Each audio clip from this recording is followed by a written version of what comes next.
This is where it all begins. This spring is the 20th largest in Missouri and the beginning of the Roaring River, and is the only water for the hatchery.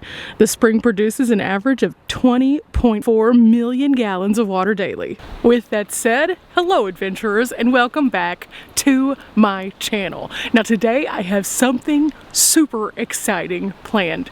We're going to be going back here and then we're going to be coming out and exploring this entire area and seeing some of the beauty that is Roaring River State Park.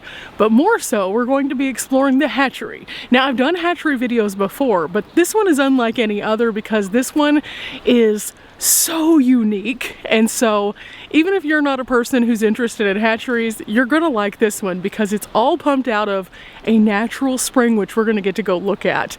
And it is so beautiful. The expanse of this space winds through these cliffs around us and gets out to this beautiful cerulean blue water where you can just see the fish kind of floating through. They also have the fish runs and some other history here, so buckle up, this is gonna be a fun one. Let's go. Of course we're supposed to watch out for falling rocks and, well, obviously because it's a hatchery, no fishing. But with that said, let's go and follow this until we get to this area right up here, and I think you'll see why this place is so unique.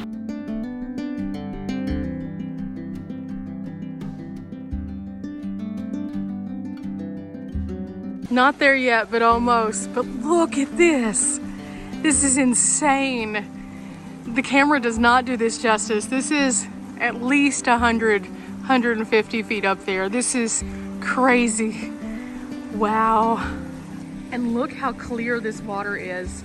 Is this not the most beautiful thing? It's so pretty through here.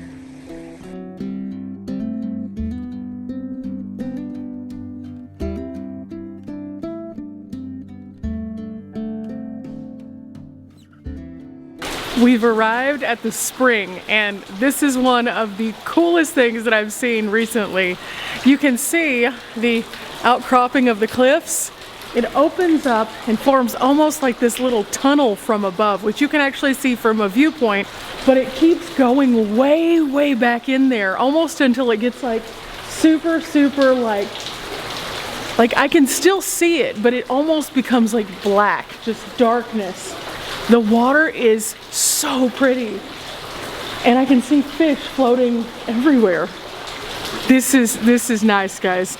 This is super nice. I'm just gonna take a few moments and show you the beauty, and then I'm gonna tell you a little bit more about this area so that we can move forward into the actual tour.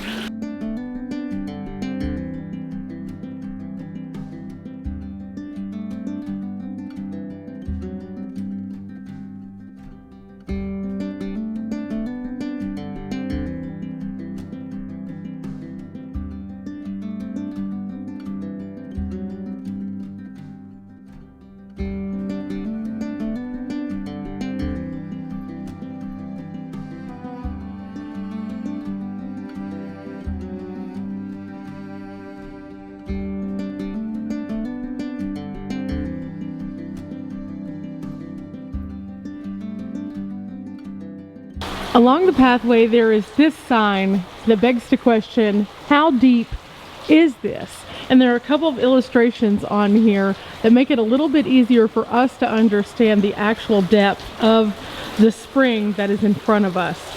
And let me tell you, this thing is super deep. Now, in order to understand how deep it is though, we have to understand what it does. We talked about at the beginning how many gallons of water are moving through this thing at any given time, and also kind of where they're going. Did you know that the Roaring River passes actually through 3 miles of just this state park alone? That's pretty spectacular. And in that 3 miles, it's pushing that over 20 million gallons per day. That is an insane amount of water. Just to kind of give you an idea, I personally in my van can survive in my van on only 3 little water pitchers, which contain 2.5 gallons per pitcher for over a week. So think of 20.4 million gallons. That's enough to provide water for a lot of people on any given day. So that's just kind of one small piece of context here, but there's more. These two illustrations give us a better idea of the cross-section side view and the cross-section in view. And you can see here that currently the rise pool, the surface is 1,045 feet above sea level, but they have explored down into the depths and have found that it goes all the way down to 224 feet at this point where they have made it. Now they haven't made it all the way down to the bottom of the source, however. This is where they've stopped because from diving, this is as far as they've been able to go thus far. So how does it get its water? Well, rain is a major factor in that. It seeps into the ground and forms little crevices and pathways to make it to the flow area and then pushes it out in a different section. So it could be raining in a far different place and then making it all the way down through this area and into the roaring river space, which is crazy, right? You never think about how the weather in one place can control the outcome in another space, but it really does. And so that's why a lot of times whenever we're looking to control or to save or to help in areas that might have drought, it's not just affecting that one area but others as well. So it's super important that we do our part when we can. But this has been really cool. This is only the beginning. We have a lot of hatchery to explore, but wow. Now as we move away from the spring, we move into the main holding pool area, which is right here. And this place is awesome. You can see fish kind of throughout. You can see the beautiful mountains in the distance, and you can see ahead of us is a walkway. So let's take it and see where it leads us next.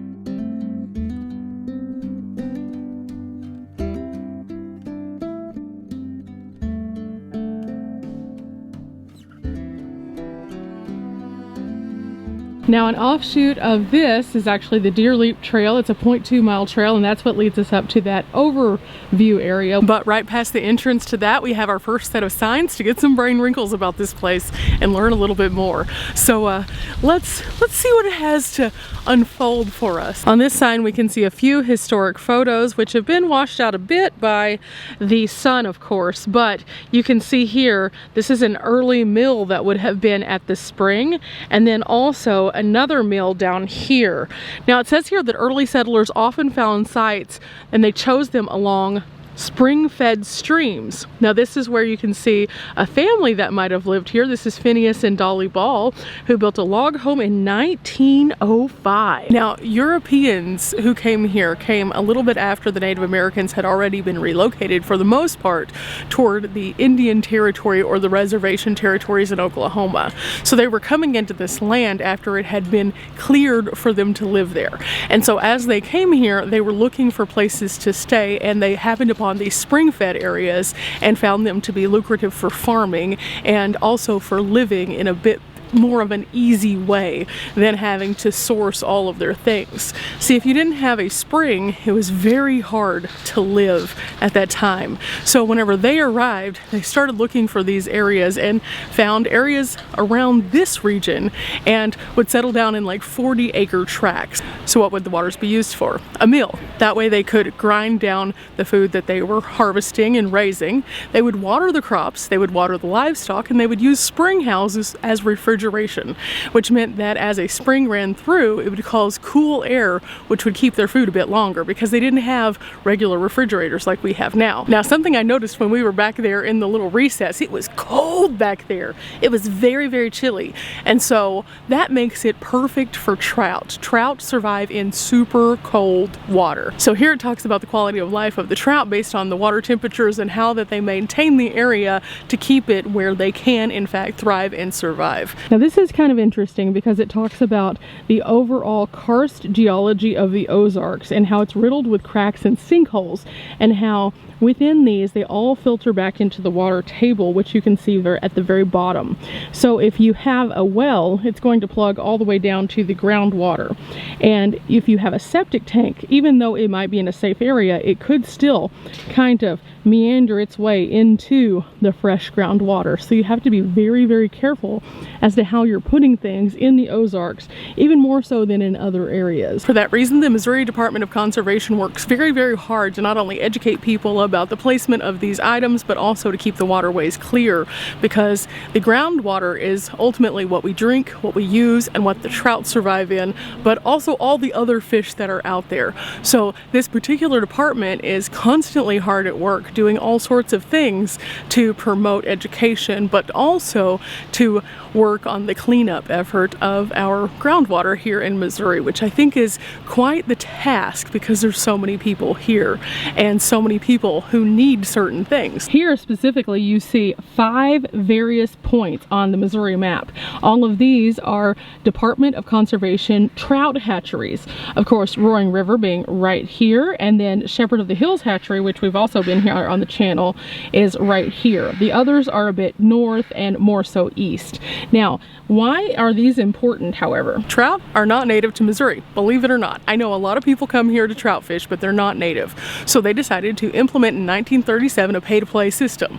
You purchase your fishing pass, and that helps to maintain sites that then repopulate the trout in these regions, and also are able to have like hatcheries and things like that from your money that's going into it.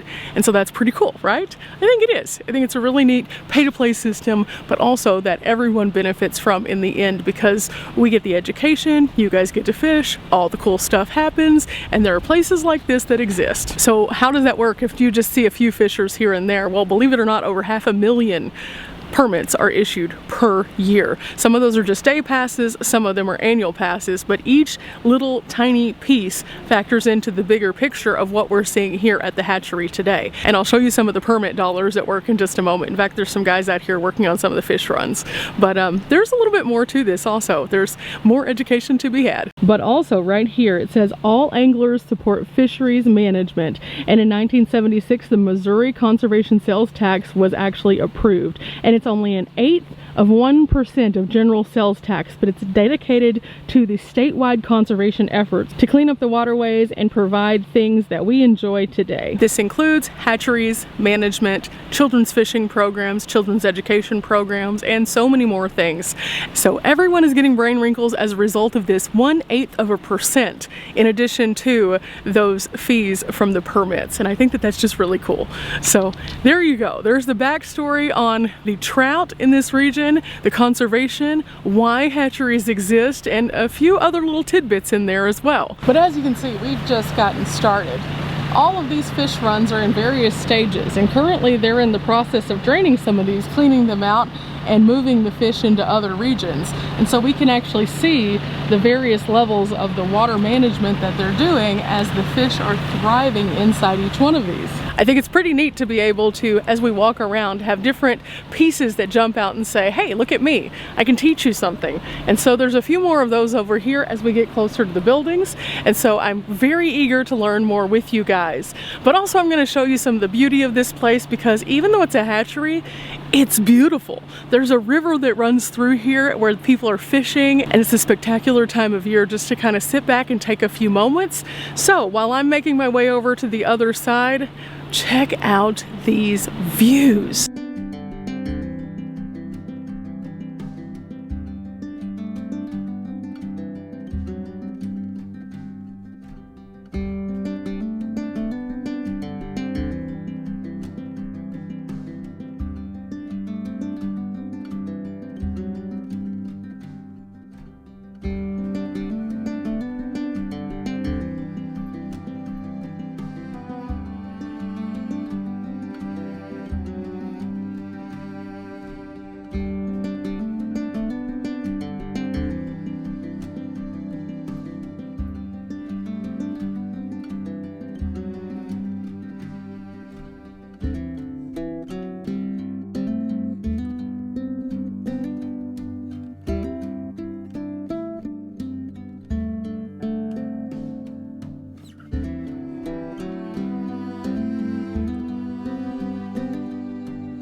Okay, now that we've made it over to the other section over here, we can see some of the smaller fish in the fish runs, but I want to walk you through a few of the things that we can learn about the trout themselves, because over here we learn all about the different kinds of trout and then also the process of the trout itself.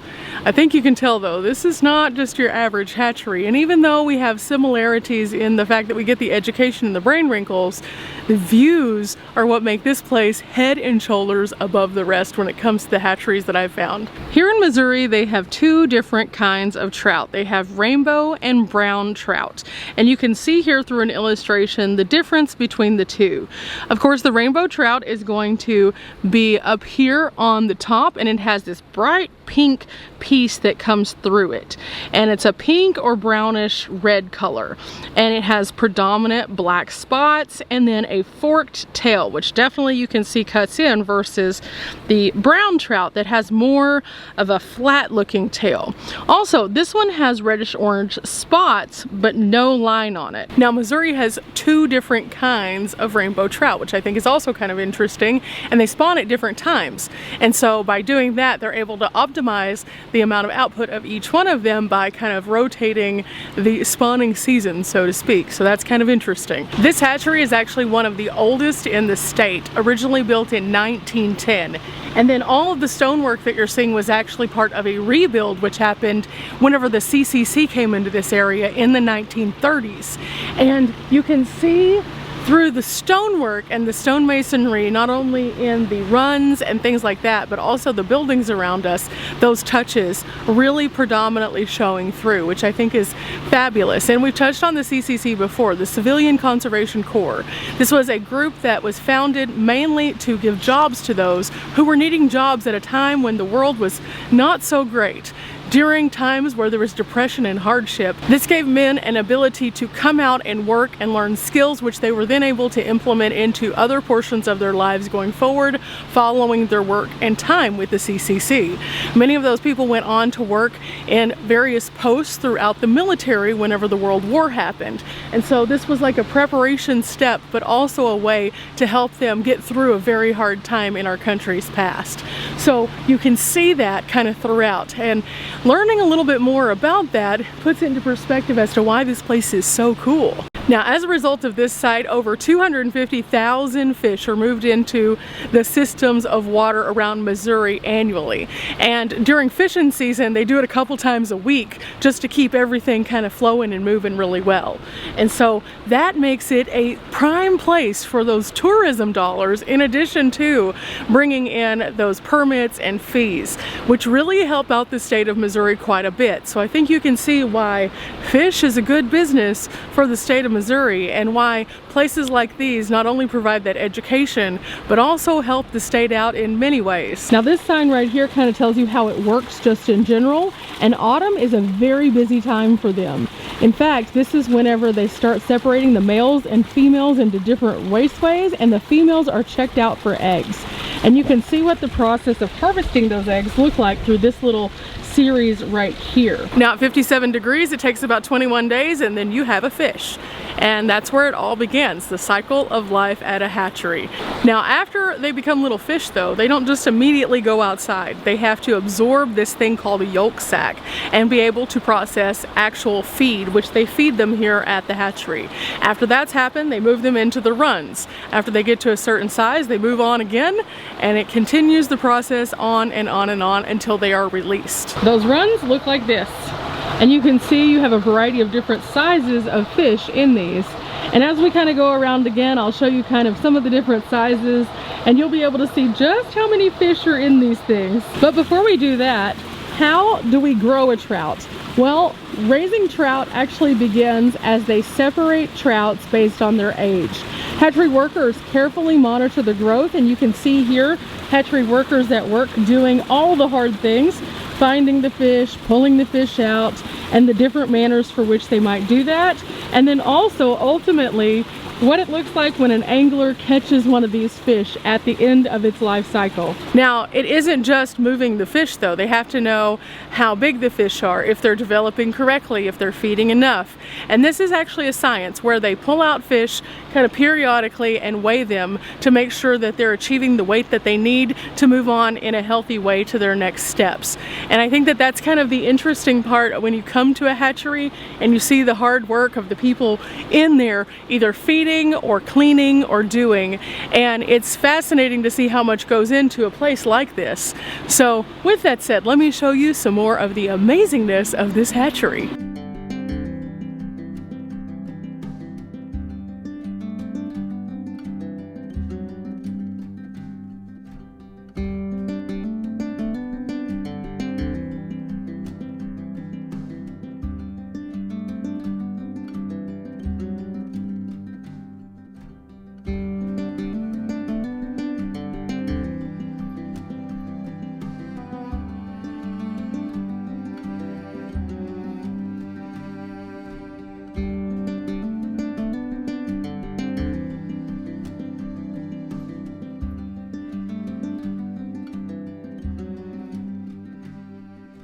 So when do they go out for you and I to go and catch them? Mostly you guys, because I don't really fish that much.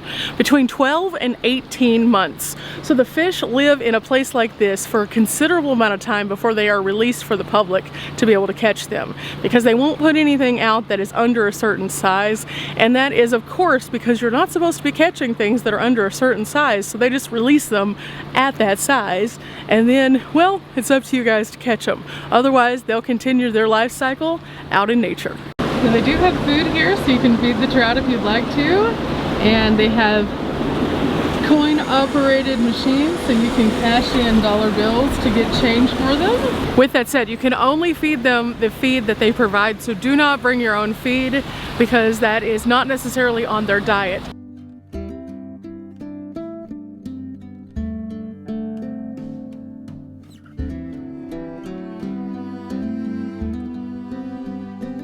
Well guys, thanks for coming along with me to the hatchery here at Roaring River State Park and seeing all the spectacular things that are just waiting around the corner for you. It's really nice to get some brain wrinkles, but also to be able to do it in such a unique, beautiful space. Definitely worth the trip. Remember guys, we're not here for a long time, but we are here for a good time, and today has definitely been that. Till next time guys, bye!